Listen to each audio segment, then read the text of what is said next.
A what's your holy shish T it works moment? Looking at the opposing person's elbow while high-fiving to get a perfect slap every time. This is one of my favorite bar tricks. No one believes it until they try it. When learning guitar, the first time my left hand made a chord automatically via muscle memory, rather than consciously putting each finger into place. It's like a tiny miracle. The first time I played the F major bar chord was amazing to me. But now I'm on to B major. Ugh. Some Medhauser name 2.0 K points one day ago, edited 10 hours ago. I read the book Never Split the Difference, which was written by an FBI hostage negotiator about how to use negotiation tactics in everyday life. Around the time that I was reading it, my sister asked me to talk to her oldest son about some poor choices he was making, getting into the wrong crowd and all that. Against all odds, he still thinks I'm cool. So I decided I'd give it a shot and use some of what I'd read in the book to get him to talk. One of the big things in the book is mirroring, wherein you just repeat the last thing that a person said and they keep unpacking what they're talking about. Without actually being asked a question, the author describes it like a Jedi mind trick because it allows you to get the person talking without them ever feeling interrogated. They essentially interview themselves. So I tried it with my nephew, and it was friggin' amazing.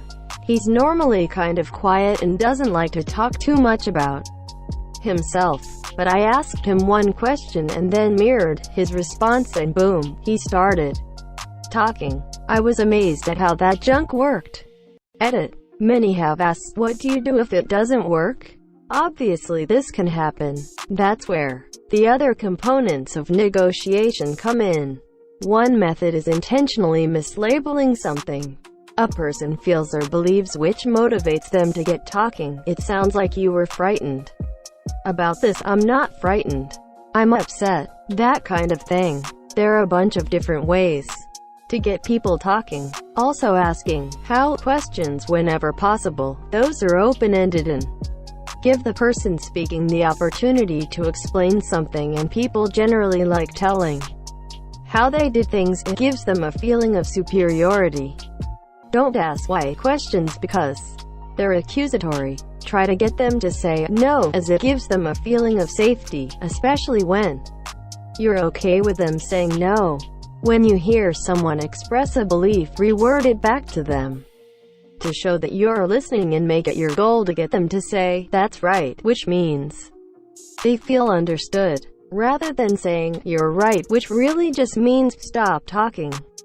It's a really good book and there are lots of methods discussed in it. Read it yourself if you want to. Okay, this is really interesting. Can you give me an example of how mirroring works? Like say I said, why do you watch so much YouTube? And they say, I dunno. I just like it. Latauvelul co my col melitol. I am Dateleg. There's a great episode of Malcolm in the Middle where a therapist wants Lois to try this on Malcolm. But Malcolm just wants advice. So it does not go well. One of the big things in the book is mirroring, wherein you just repeat the last thing that a person said and they keep unpacking what they're talking about, without actually being asked a question. That's what annoys some people when they're trying to pump me. I respond with that's right, and stop. Grew up with a nosy parent, so I simply will not volunteer new information if I feel I'm being pumped. The Solid Snake Method. Read this book and yeah, it's practical for sure. I personally love the tactical empathy mindset. The Poconos. IWA is a children's therapist, and mirroring could be magic. I'd let a kid play, and I would just sort of narrate, completely neutrally. Me. Oh, that doll is hitting this doll. Kid. Yeah, that's the daddy doll and he's hitting the baby. Quote. Me. They are fighting. Kid. He's mad because the baby spilled the milk. Quote. Me. That baby spilled the milk. Kid. He threw the milk. He was mad at the daddy for going away. Quote. Etc. If you narrate it incorrectly, the kid would just generally ignore you or switch up the game. I had kids for whom I never even knew what was really going on. But if I narrated their playing in this way, it seemed to still help somehow. Maybe just having space where they could say whatever without judgment. Parents uick at this. They say things like, "Oh, no, don't have the daddy doll hit the mama," before the kid even said who the dolls were. Totally shuts a kid down and frustrates everyone. But mirroring neutrally in play therapy was an extremely effective way to interact with some kids. I sort of miss it. I read it too. I use it to negotiate prices on things from time to time. The book has paid for itself. Our meat. Basically, you make them solve your problem of getting a cheaper price instead of giving a number. How can we get this lower is a good example. Ooh, I learned about a similar psychology tactic where, if you want someone to elaborate, you maintain wide eyes, as if you expect them to continue. It has worked flawlessly. Like 90% of my rockets in Kerbal's space program. I'm convinced they're sentient and only fly because they want to make me happy.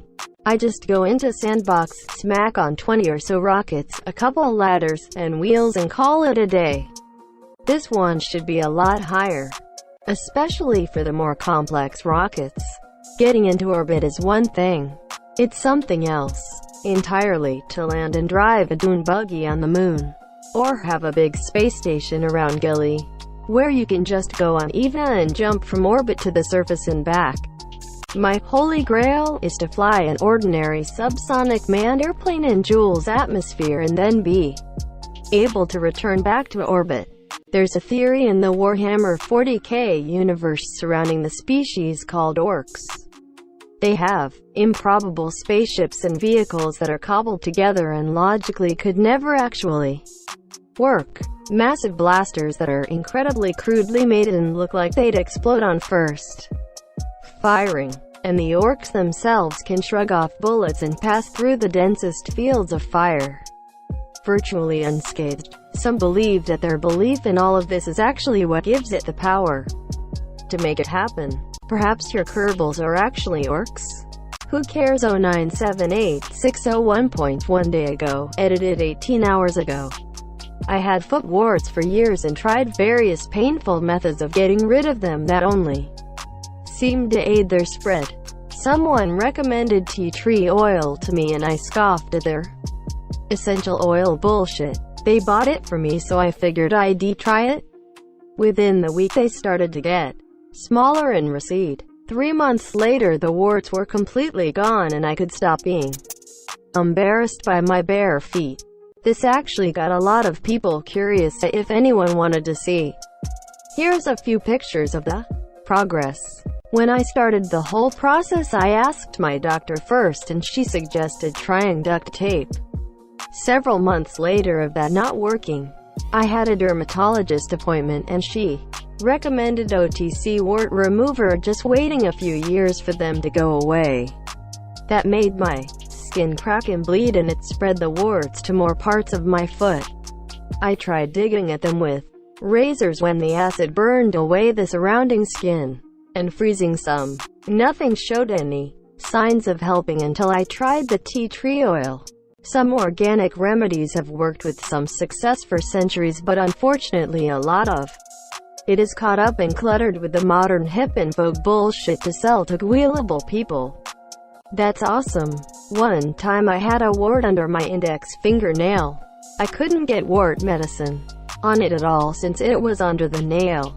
And even if one picked it out from under the nail, it would just grow back. My doctor froze it.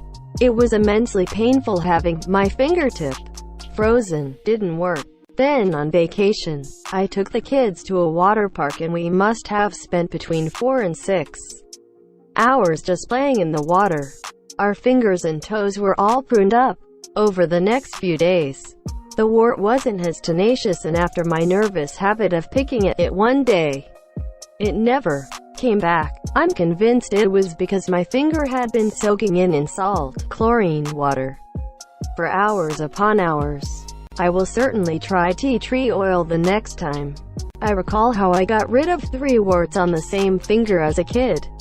I remember that chlorine pools fucked with skin So I went out to our pool, got some water in a cup, and left my finger rest in it for 4 hours. Next day all warts were shriveled and gone the day after. I had a wart on the bottom of my toe for years, and it hurt. We had non-carpeted stairs and I literally couldn't walk down them without being in a lot of pain. A few years ago I saw a comment on here about apple cider vinegar.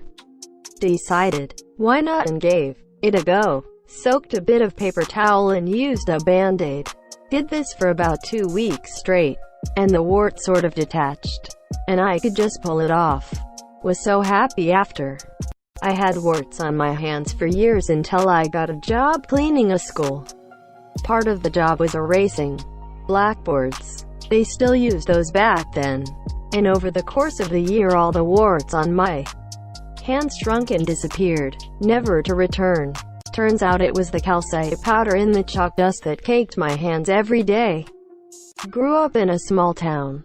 One family-owned pharmacy. If anyone came in for a prescription wart remover, the pharmacist, third generation, would instead ask the person for quarter to remove the wart, and if it was still there a couple of days later he'd fill the script. Apparently it worked. Enough that they kept doing it. I cut one off my big toe with a fingernail clipper. It bled for like an hour, but I got the root, and it stayed gone. I had one frozen off the palm of my hand and it was immensely painful. Never gonna do that again. Had one on another part of my hand. Rubbed olive oil on it every day for a couple weeks and it just kinda got weaker and smaller and I picked it out with no problem. The one on my shin I used compound W, but it took forever and kept spreading. Anyway, thanks for reading my various wart remediation experiences. Do with the info whatever.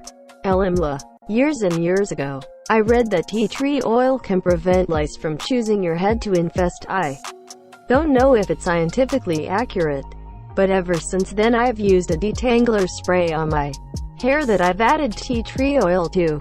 I'm a teacher in the elementary grades, where lice is rampant, and it would be heartless to refuse a kid's hug. I haven't had any issues with lice in 10+ years.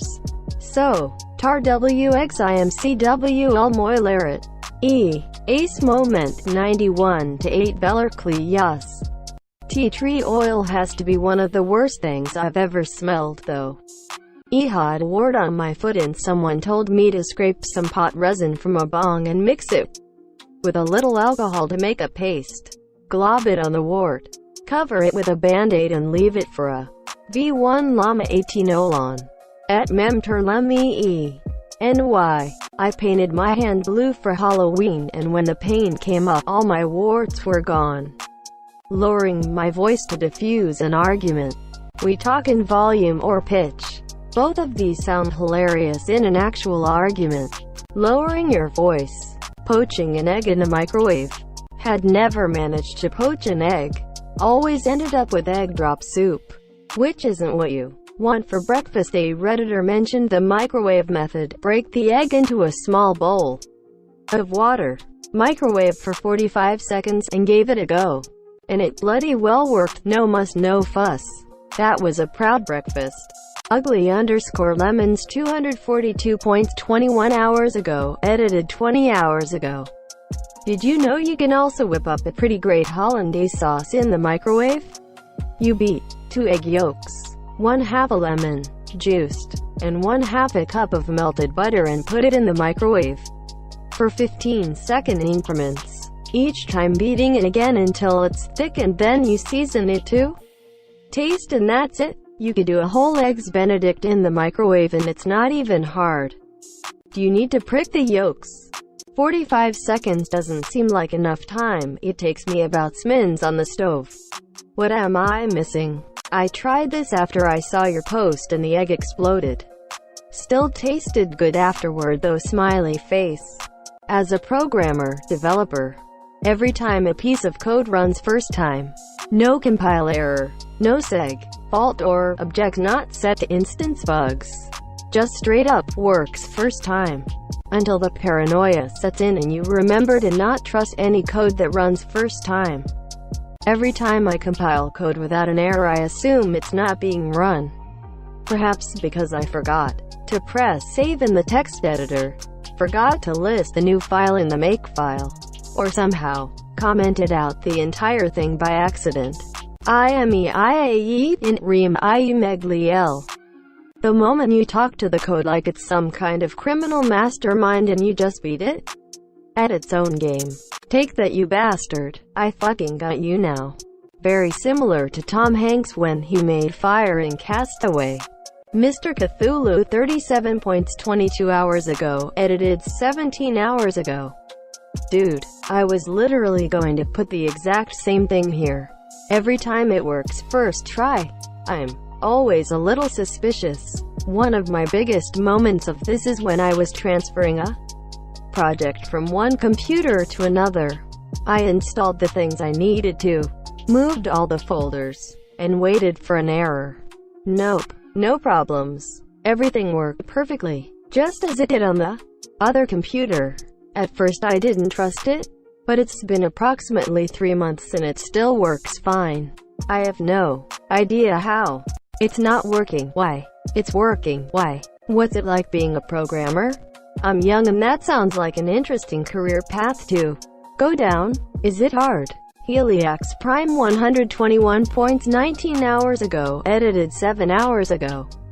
I work on cell towers for a living and most of the time my crew is in some pretty fucking remote areas.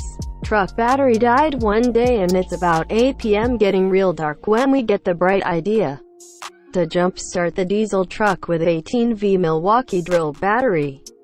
So we cut the jumper cables in half and spliced some lugs onto the end. Shoved them into the thin slots on the battery. Make sure you know which is positive and which is negative or you'll burn the battery. Connected the still intact jumper cable end to the truck and it fired up instantly. No need to wait or anything. In fact, waiting will just drain the drill battery and not charge the truck battery. I seriously couldn't believe it worked.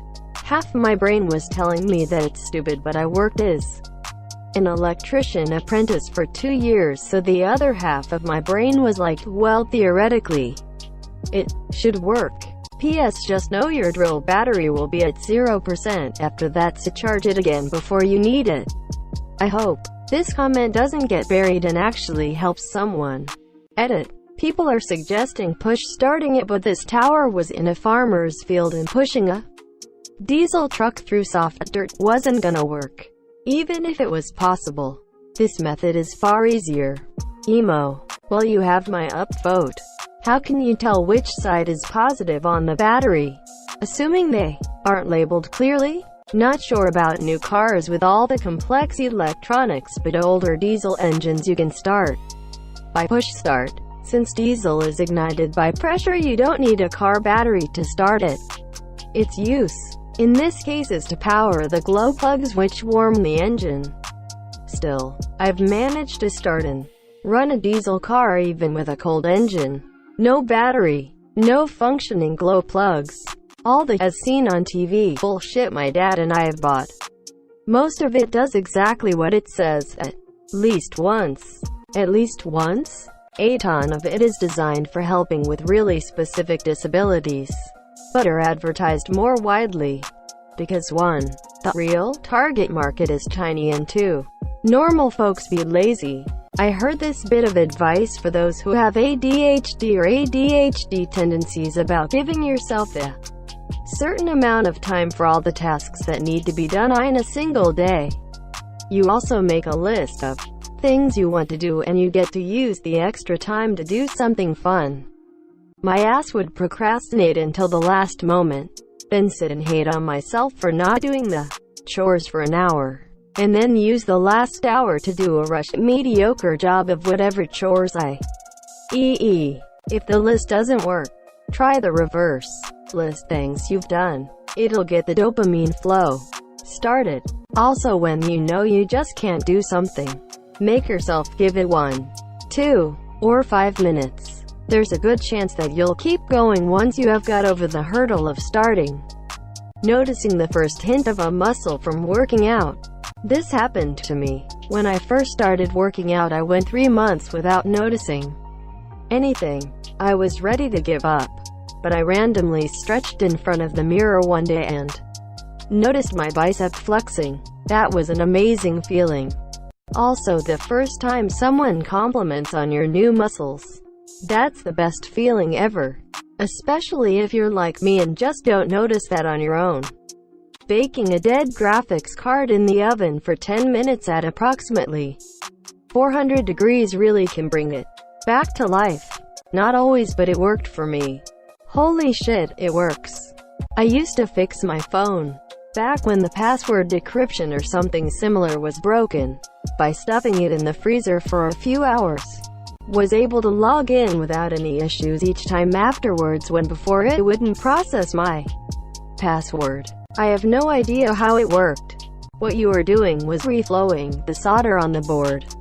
If the problem was a physical break in the solder connection, probably due to heat stress on the board, then this method would reflow and restore the connection. That's fascinating. How long did the device last afterwards? How long has it been running since? IDK if it's the same thing but people use to wrap up their Xbox 360s in a towel while it's turned on to make that red ring go away. So for a winter my truck stopped blowing air on the defrosters. Lowest fix estimate was $1,000. Pretty sure the shops were trying to scam me. I tore my dash apart and figured out a door for changing where the air is blown wasn't moving. I fixed it. Vaseline. How to fix anything mechanical. If it moves and it shouldn't, duct tape. If it doesn't and it should, WD-40. Or in this case, Vaseline. Quote. I had the exact same problem. The dealer wanted $600. I watched a few YouTube videos in Lilo Anna's cum punching 90 into a microwave instead of 130 or 99 if you want a little extra. This is genius, must try this. Photocopying food. Planted some trees and bushes 5 years ago. Once they get established, there are many ways to take one plant and turn it into multiple. For example, I have these awesome berries called huscaps. And this past winter I turned one bush into about 20. I've turned 5 strawberry plants into at least 800 of them over the last 5 years. It just seems so weird. I walk into a store and see strawberries for $5 for a small box of them. And I think I can fill hundreds of those boxes, and freeze them and turn them to jam, and make them last all year long, just by instead buying strawberry plants and growing my own. The amount of money you can save is insane. Plus, those store-bought strawberries are picked green and nitrogen blanketed to artificially ripen faster. They taste like a bag of assholes. My strawberries are life-changing. So incredibly good. Are you that Canadian guy on YouTube? Make $1 million with plants or something? He was being facetious but very informative. We're growing the soil, not the plants. Like a bag of assholes. Mostly _ kittens. What is the best method for strawberries? We just were gifted a plant. You don't find yourself ever saying, fuck strawberries after a while? Especially when you have so many of them that they are like sand in your veg. I don't have a veg. I just assume that sucks. I've tried getting mulberry and raspberry plants to reproduce but not once has it worked. Sad bale. So, you gonna tell us how to do that? Just take the berries and bury them somewhere else. I want to do this but I have had an incredible amount of trouble getting my strawberries to even establish. I'm on my 3rd year of trying and I think these 20 crowns are dead. I've tried different locations, types, etc. Any tips? Asking my boss for a day off. I grew up in a hardcore traditional Asian household. Pain and sickness is all in the mind. Suck it up. Education is more important than recovering. There's no such thing as overworking or getting tired. If there are people more successful than you, that kind of thing. In college I worked myself half to death, clocking in well over 50 hours per week on top of classes and internships. Between supporting myself in school My compromise was to just focus on both, and not care about my health, let alone my severe sleep deprivation. One day I finally snapped and wanted to call off work 5 minutes before a long day shift. I wrote the most polite, scared text that may as well have been a UN speech in the Humanitarian Council. For the first time, someone superior to me acknowledged that my health is important, that it's okay to take care of myself, and to take a break. OFC, I didn't make a habit of calling off on short notice. But yeah, I never thought personal wellness would be an acceptable reason to take a break.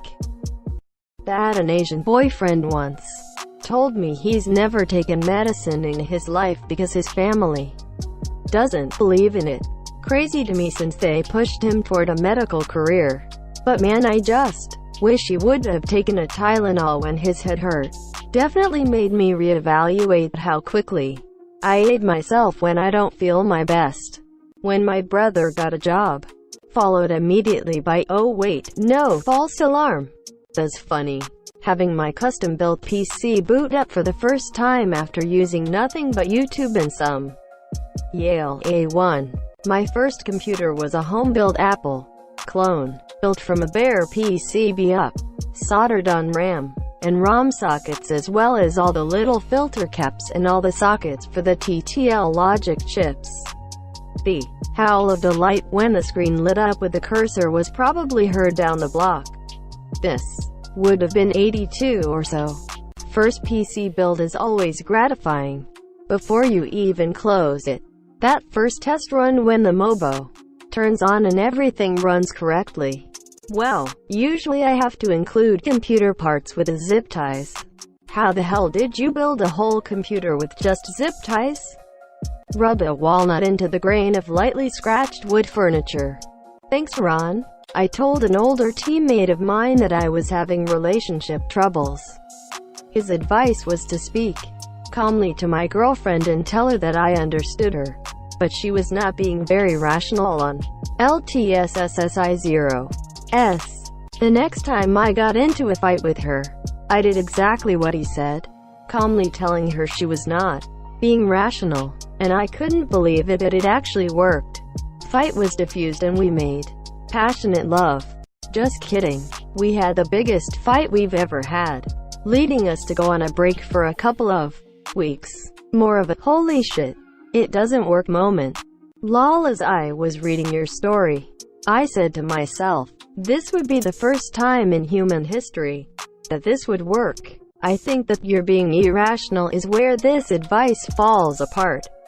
No one likes to be told they are being irrational, but I bet you could use staying calm and asking her to better explain her choices. If she is being irrational, you may be able to get her to see that by having her explain her motivation. Or who knows, maybe she isn't being irrational and you just don't understand. A. Should have played the "Are you on your period" card. Women absolutely love that. Addy B. Back in the day, my brother left a 5.25 floppy disk in his car, and the sun warped it to the point that we couldn't use it when we needed to reinstall the program on it. Figuring I had nothing to lose, I carefully cut open a spare floppy disk and transferred the storage media from the warped one into the good one. I popped it into the drive, and we were able to copy the files off of it onto a new blank disk. It was such a long shot. I was excited when it worked. Back when floppy disks were floppy. Replacing the joystick on my Nintendo Switch Lite and not ruining it XD. Pretty sure anyone who has tried to do that and succeeded had the same feeling as you. Good job on fixing it. I wish I had the confidence to do so myself, since I'm really fucking scared to mess something up and not being able to use them again. When I bought my wife a 1960s era aluminum Xmas tree off eBay for cheap because the color wheel, basically a slow-geared DC motor that spun a color wheel above a floodlight for illumination, didn't work. I managed to tear it down and clean and lube it up to get it functional again. The first time I burned something with a magnifying glass in the sun. Bought a car that hadn't moved in years, and had it dragged home. Let it sit for a few months before doing anything to it, to save up some money. Tried to start it pretty much knowing it wasn't going to run. It hadn't in years after all. I almost put my head through the damn roof because it actually started, almost without hesitation. Pruning plants feels like it should not work, but it just does. Yep, but for anyone who is inexperienced with this, be sure to look up the proper way to prune whatever plant you have. Don't just hack stuff off the ends. I've had plenty of those moments when I fixed my car. The happiest and most exciting one was probably when I bought an extremely cheap car with the turbo engine for a daily driver. It was super slow, which was the reason for the cheap price. After investigating the problem, it seemed that the turbo was completely out of the picture, which could mean it needs to be replaced. After investigating further, I noticed that one little metal pin was missing from the turbo setup, and I of course tried replacing it. Holy sh1t, it works. Was exactly what I thought when I took it a test drive after replacing the pin and floored it. I've always been a little too scared to work my own car. I feel like I could mess up in a major way and kill myself by fixing a problem incorrectly. When I bought a 6-in-1 music center last year that could play vinyl records, CDs, cassettes, FM, radio, and Bluetooth. I have a big record and CD collection but no cassettes. So for a while the cassette player lay dormant. When I moved back in temporarily with my parents, I moved in my music center. I found some old mixtapes my mom recorded in the early 90s of her favorite tracks. I decided to pop the tape into the cassette player and it worked. It was the first time my parents got to listen to those tapes in 20 years. Tapes and LPs last fucking decades. One scratch ain't gonna kill them. Writing the text config for 5 Cisco routers from scratch for our 5 locations, each about 200 lines, along with routing, VPN, and network interface configs. And it worked first try. I spent a month reviewing those configs since I was terrified I'd break things on a Friday night then not be able to get it fixed before Monday morning, so I worked hard on it. It all worked. Of course, I still got called out by the C-level team since they didn't tell me about a chat system they used that needed a network port open to them. Everything was broken. Literally one wrote that in an email to my boss. Nice. I've managed internet connections since 1986, so I've dealt with a lot of Cisco config changes. I know how hard that is to get right the first time. Fortunately, I've always either been on-site or had out-of-band access with a modem when making big changes. We got it one in a Cisco 2500 router in 1993, and I got it working. The CSU/DSU config was hard, since we didn't use B8CS. My school was so happy when I got that working. When I lost my Wii remote sensor and someone online said to use 2 candles about 25 centimeters apart instead, it bloody worked. Do you understand the logic behind this? It seems like it really shouldn't work. Just got an RC remote control car for my daughter. Tried it out before giving it to her, as one does. And hot dang, the thing is fast. They weren't kidding when they put ages 14 plus on the box. She's 7. Scour the internets and come across a rate limiter mod. Add a couple of potentiometers to the controller. Should do the trick. Thing is, I didn't understand the mod. So, clever boy Aussie am I. Come up with a better plan. Test it out. Looks okay. Solder it all up. And, does it work? Like truck it does. First test looked fine, but altogether, no go. So I unsolder everything, go back to the original plans from the internet, solder everything up as per spec in one fell swoop, screw everything back together, and, does it work? Holy shhhht. It does. Don't not believe everything you read on the internets, I guess. making hand-pulled noodles. The moment I saw how stretchy the dough was, I was left speechless. Eggs, flour, water, boom, you have the most delicious homemade noodles. Microwaving an egg and mug cake and basically a whole bunch of food. A whole bunch of food. Mug cakes are still nasty. Diet and exercise. After years of being obese and thinking that I was simply always going to be fat, I went all in for a 3-week period, drinking nothing but water, counting every calorie, eating at a deficit, and exercising daily without fail. I got on the scale after day 20 and say that I'd lost well over 10 pounds. Blew my fucking mind. I went on to lose over 100. Congrats. It really is that boring and simple. Barring medical issues, I follow a YouTube trainer whose mantra is exercise moderately, daily with a caloric deficit, and you will lose weight. May take longer, depending upon one's age, but it will happen. I also cut out sweets entirely as well as cream in my coffee. That one killed me, but it worked. Had a strip of LED lights. Was bored. Took the strip and improvised some electronics, drilling holes in places, using an old Ethernet cable wires to connect the LED strips. I did not expect it to work, and thought 3 hours down the drain. But then I switched it on. This is how TT looks. I recommend playing Caramel Dancin' whilst the lights do their thing. I was a single mom one cold winter and there was a huge cold snap. The water pipe in my garage burst late one Friday, spraying water all over where it started to freeze. I called all the plumbers in the valley, but they were busy with pipes popping all over town. Would have charged a weekend surcharge, and anyway, couldn't come out till Monday.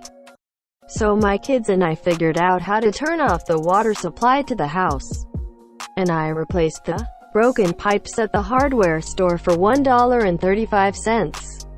I was so proud when I screwed it in and we turned on the water. Where's my supermom cape? This sounds fucking badass. I would have panicked, cried, and hid in my room as an adult. Single parents are incredible. When I was in high school, I found a video that showed a combination that you could enter into a vending machine and get your money back. Me and my friend tried it on our campus vending machines the next day. We didn't get that much change, but when we used the code we would get something like 50 cents per vending machine. What was the code? Vending machine companies hate him. Actually doing the stuff I'm anxious about relieves my anxiety. I never remember that when I need to, though.